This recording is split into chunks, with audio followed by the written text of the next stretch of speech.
Good morning, students. Today we are going to start the new chapter, that is chapter number 2, and the chapter name is From Trade to Territory.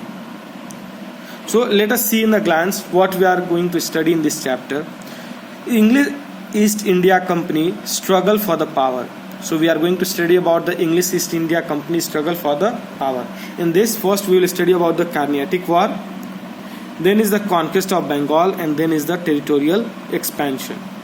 In the Carnatic War, we are going to study about the first Carnatic War, second Carnatic War, and the third Carnatic War.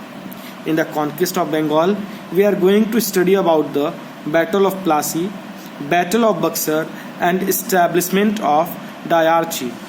Now, in the territorial expansion, we are going to study about the subsidiary alliance, direct military conquest, and doctrine of lapse.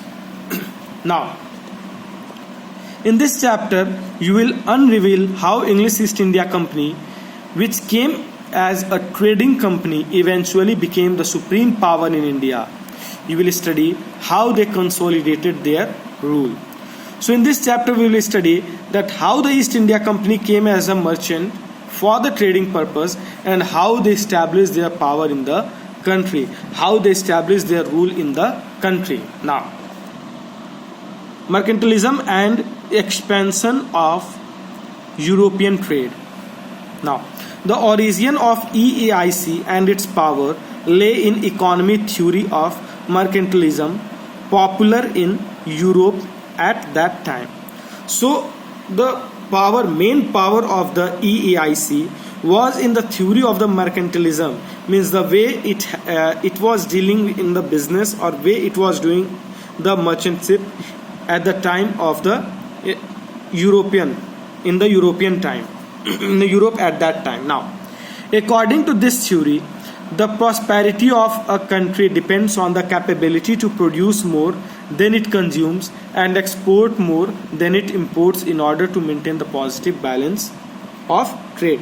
So according to the theory of the mercantilism at that time in the Europe, it was said that the prosperity of the country, means that country will only prosper.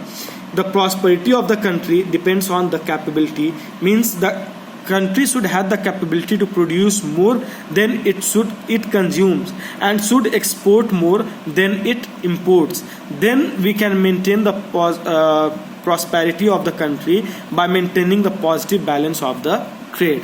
Now, overseas trade, which was almost wholly carried out by sea routes, was important in practice of mercantilism.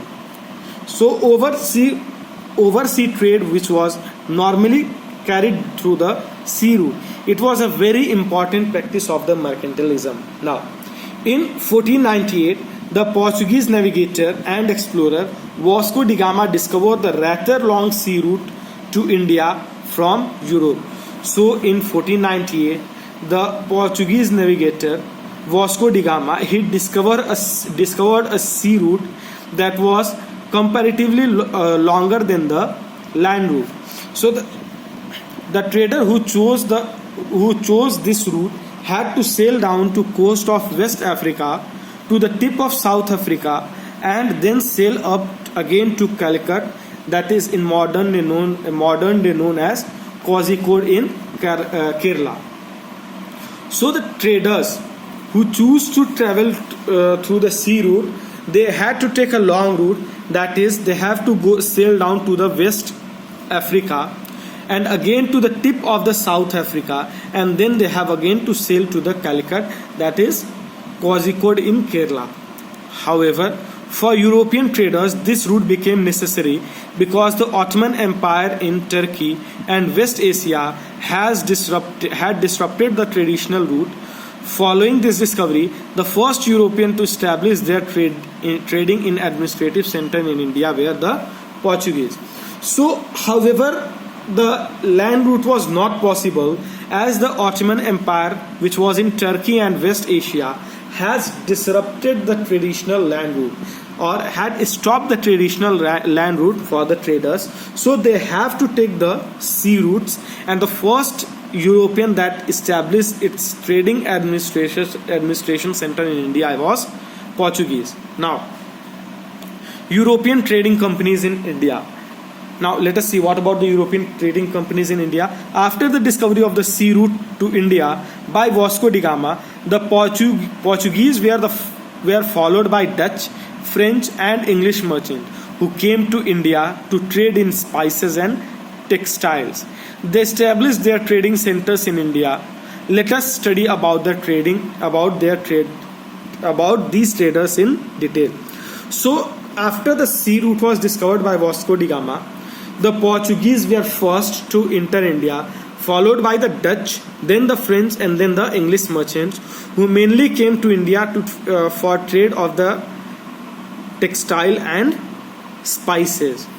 Further, they established their trading centers in India. Now let us see about their trading centers and where they had established their trading centers. Now, the Portuguese were the first European traders to reach India. So the Portuguese were the first to reach India.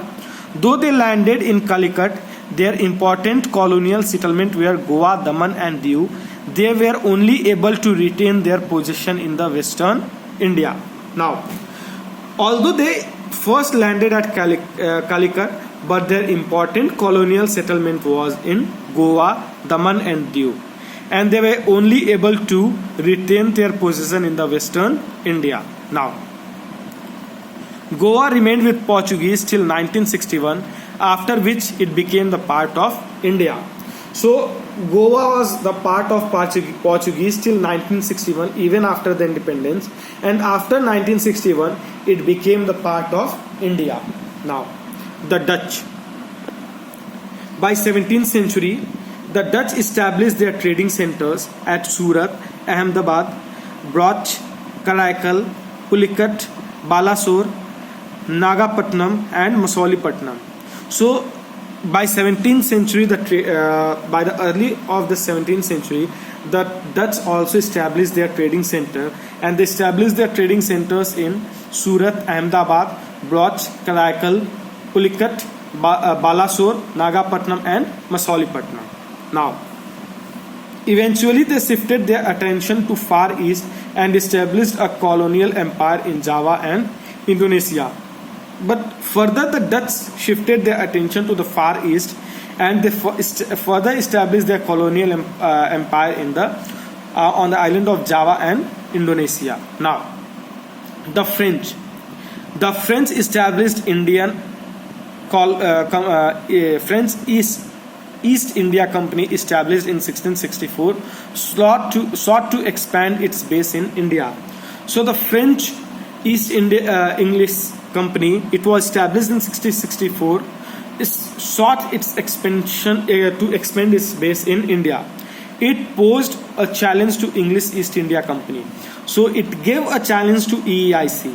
Now, the early French settlement in India were in Pondicherry, now known as Puducherry, Chandernagore, Mahe and Karaikal. So the early settlement of the French were in Pondicherry, Chandernagore, Mahe and Karaikal. Tomorrow we will begin from the EEIC early years. Thank you.